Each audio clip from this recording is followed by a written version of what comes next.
Les mecs, ils s'amènent avec leurs bouquins, leurs torches là. Ils arrivent dans le désert. Tiens, viens, Mokhtar, tu peux venir, s'il te plaît?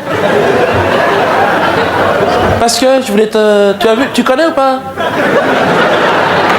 Non, mais la page 15, tu l'as lu ou pas?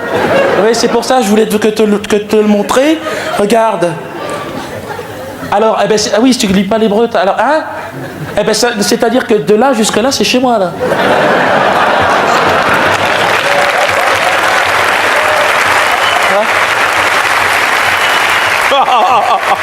Hein? Ah ouais, c'est pour ça qu'on a commencé les travaux avec les bulldozers, parce que regarde. Et puis c'est signé, je veux dire, tu vois, il y a le... Ah ben il y a tout le monde, hein. C'est Abraham, je veux dire, il y a c'est Moïse, il y a toute l'équipe. Hein. Il y a Sharon qui a fait la dernière page, je crois, enfin bon. Tous les gens compétents, hein? Assalamu alaikum wa rahmatullahi wa barakatuh. Bonjour à tous et à toutes. C'est très encourageant de voir de nouveaux abonnés nous rejoindre et je remercie tous ceux qui soutiennent la chaîne. Sachez qu'il n'y a pas de petites actions. Avant d'entamer la troisième partie des révélations et de rentrer dans le vif du sujet, permettez-moi de faire un bref récap. Pour ceux qui découvrent la chaîne avec cette vidéo, vous trouverez les détails des références dans la première et la seconde partie des révélations. Pour ceux qui ont déjà vu, restez attentifs car j'y rajouterai des éléments complémentaires pour la compréhension. Nous avons remonté le fil en partant de la fin du début, c'est-à-dire l'Apocalypse selon Saint Jean. Nous avons vu que certains nombres sont au centre des religions, Torah, christianisme, islam, bouddhisme. Nous y avons aussi inclus la religion des Sumères, des Dogons, celle des Égyptiens. Nous avons observé que ces nombres représentent des figures géométriques. Nous pouvons affirmer que ces récurrences n'ont rien de hasardeux, bien au contraire. Même la structure de l'atome décrit ces nombres. Nous avons vu que la multiplication de 432 fois 60 est égale à 25 920 ans et je vais vous donner l'explication accompagnée d'un visuel qui vous aidera à comprendre pourquoi le 6 est lié au temps. En tout cas, c'est ce qu'il semble. D'après le schéma, il suffit de faire une soustraction pour s'apercevoir que chaque résultat est égal à 6.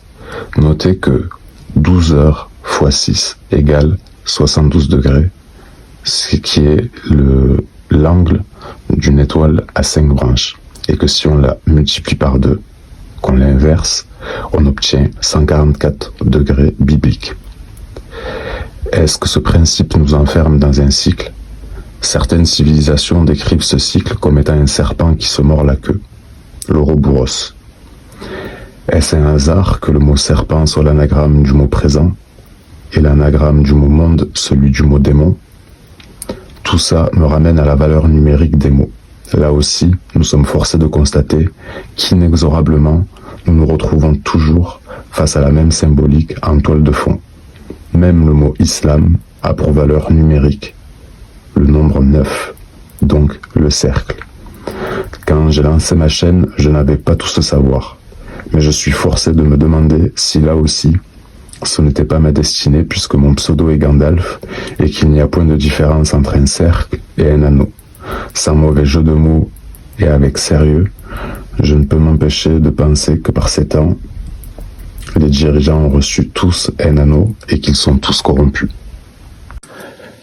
À ce stade, il est difficile de ne pas penser à remettre beaucoup de choses en question, et je n'ai pour le moment abordé le thème qu'avec des faits vérifiables, que ces faits ne sont pas assujettis à d'autres interprétations que la vérité elle-même. Le Coran nous parle de Sirius, les Égyptiens et les Dogons nous donnent son emplacement dans la constellation du Chien. C'est d'ailleurs la représentation du dieu Anubis.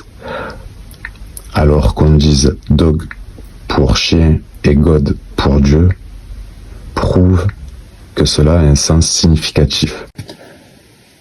Même dans le christianisme, vous trouverez plusieurs citations parlant de cette étoile.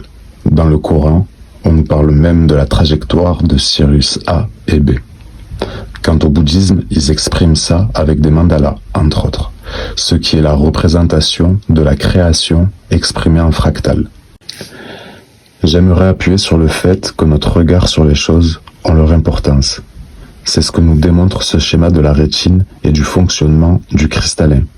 C'est là aussi improbable que le mot Dieu et Lucifer ont une valeur opposée et qui correspond au trajet de la lumière, d'où le mot cristallin. Vous l'entendrez mieux si je le prononce Christ aligne. Là aussi, je peux entendre certains dire que c'est un exemple hasardeux, alors voyons si tout ça a un sens. L'un des principes qui m'aide à comprendre l'infiniment grand, c'est de le comparer à ce qui est à mon échelle. De ce fait, pour qu'il y ait vie, il faut nécessairement une énergie masculine et une énergie féminine. Dans ces deux mots, nous avons là aussi l'évidence que l'homme représente une ligne et que la femme le 9, un cercle, ou encore un 9.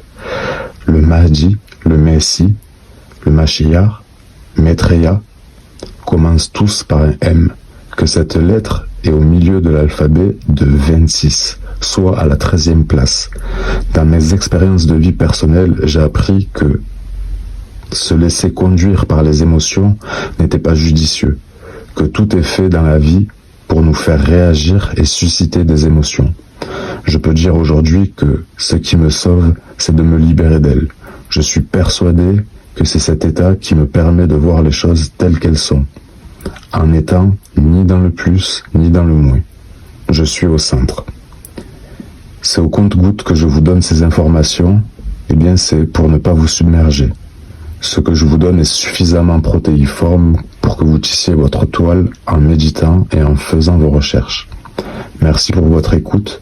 Pour ceux qui sont intéressés pour un live, un samedi, mettez en commentaire l'heure qui serait la plus favorable pour que vous y participiez.